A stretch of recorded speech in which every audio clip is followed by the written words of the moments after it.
We just wanted to bring you some information about the efforts to sell the current facility and to purchase another larger facility for the congregation. And y'all know it's a roller coaster ride. There's good news, there's bad news, but we wanted to let you all know what's going on. So I'm gonna bring you some of the part that's not so good this morning, but then there's some good news to go along with it. You may have heard that we had an offer on the building. You may have heard that we had 2 offers on the building. Well, as of this morning, we're back down to 0, okay? But that's the way it goes sometimes. The first offer was not a real lucrative offer. We held on to it. We thought it was up as high as it was going to go. We held on to it until we got the other one. The second offer was very good. We countered it with some minor changes. And the party that was making the second offer, though, they just literally changed their mind and backed out. And so in the process of that, the first offer had kind of expired on its own. So we're doubling back on that. We're going to try and re-engage that party in some negotiations. You all know that we've got a real estate agent, Jonathan Quinn, working with us now. So none of this is really disheartening. I think that things are going to happen. So it's all part of the process. Now, if you want to count that as bad news, that was bad news. But Lars is going to tell you about some very exciting news and some things that we've got coming up. Thank you, Steve. I can't tell you how many have come to me and to all of us wanting to know what's going on, what have you found, where are we going to go, that kind of thing. Well, we've been working real hard because if there's an offer on this building, we don't feel like we can come to the congregation and say, we have this offer, we'd like you to consider approving this offer, but we don't know where we're going.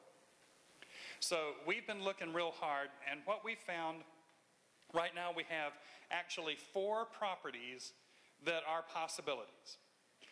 The fourth one may or may not be. We're still trying to get access to it. But the first 3 are very exciting.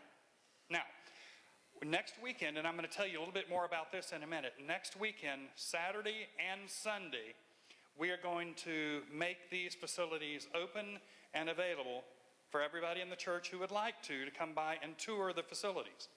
So you'll know where we've been looking, what we've been looking at, and the type of structures and facilities that we found.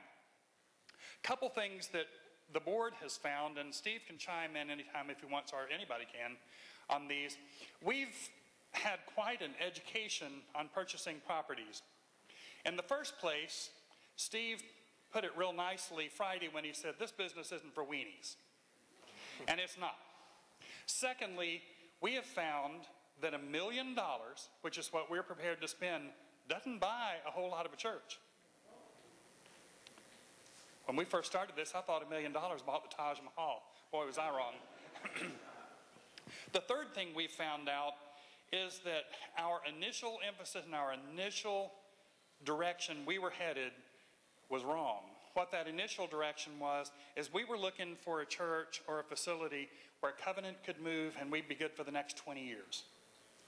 That's probably not going to happen. What we're looking at with buying $1 million facility is something that'll be a stepping stone, where again, in a few years, we'll probably outgrow it too and either have to move from it or to expand and enlarge that facility to where it'll be right for us.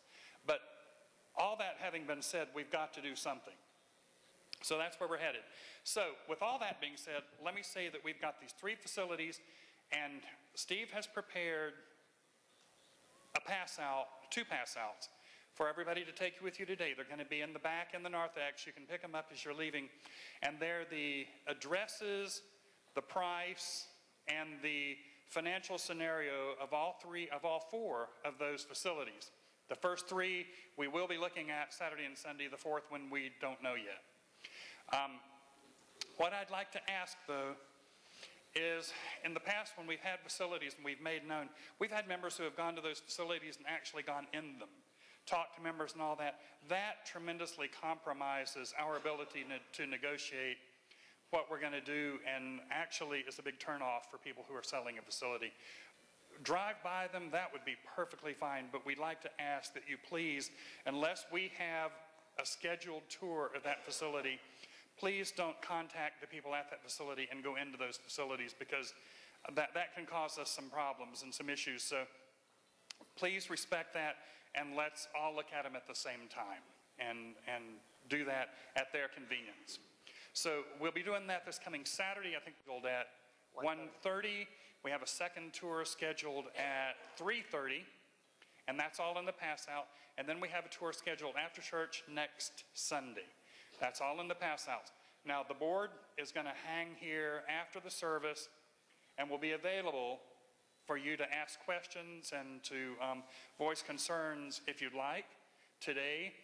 And then we're all available, of course, by telephone or email or any other way you want to get in contact with us during the week, preparing for our upcoming tour of these new facilities. I think you've covered it. I would just add that remember the prayer vigil Friday night. You don't have to wait until Friday night to be in prayer about this.